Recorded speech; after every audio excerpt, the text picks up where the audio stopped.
All right, hello and welcome to coding bat number 5 on arrays. This one's going to count the number of evens in an array.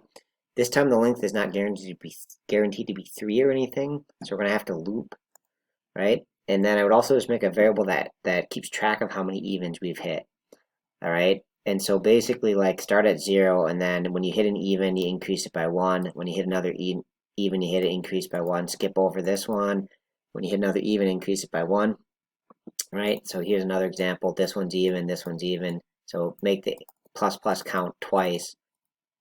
Oh, and 0 is considered even by the looks of it. So we'll do plus plus, count one more time, and get 3 evens there. Okay, so basically I'm going to do an int that represents the count and say there's no evens so far. And then I'm going to loop through as we do all the time. So I'm going to do int I and start at position 0 and have I go less than nums.length. And again, that works because like this one is length 5 and the indexes are 0, 1, 2, 3, 4. So as long as we stay less than the length, we'll be okay. Plus plus I. Okay, and then I'm basically going to do if that position, so nums position I,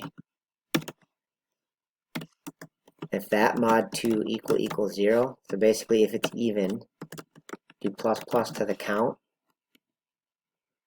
Alright, so if the remainder when you divide by 2 is 0, that means it's even, and then I just return that count at the end.